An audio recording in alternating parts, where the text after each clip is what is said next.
About processing our emotions. Okay, so I was at Barnes & Noble earlier, and I was actually working on a project where I'm teaching people how to process their emotions. Let me move my seat back here. And I started to feel like anxiety come on, like some really like heaviness in my chest, and I started to get really like overstimulated and like aggravated sitting there, and I was like, okay, we need to change scenery here. Okay, like we need to regulate my central nervous system.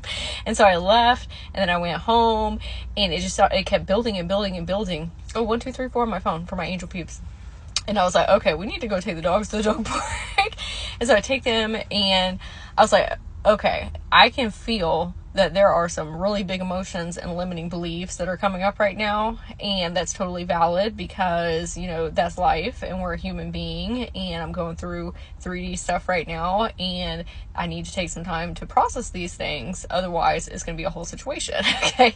And I need to validate how I'm feeling instead of observing, analytic-ing. And so I went to the dog park, and I got out a sheet of paper, and I wrote down every single limiting belief that I was having, and just like really negative things I was saying to myself in my mind, right? And these like just very heavy emotions that I was experiencing. And so I wrote every single one down, and I was just like crying my eyes out, and I could feel myself and hear myself say, thank you for holding space for us to do that.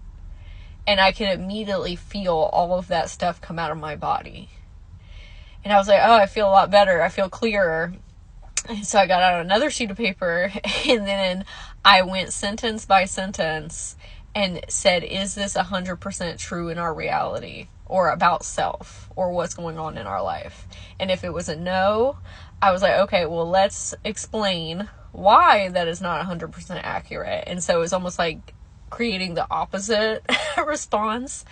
And it was me as multidimensional me talking to human me, the fear, the ego, the inner children who were triggered, right?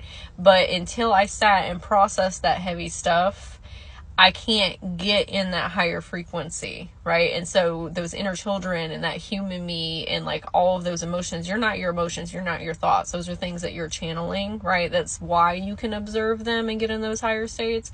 They were screaming like, hey, we need support.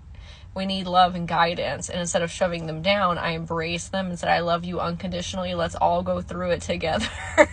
And then we all had that big release, and then we were able to come in, and now I feel a lot better. So I wanted to share this. If this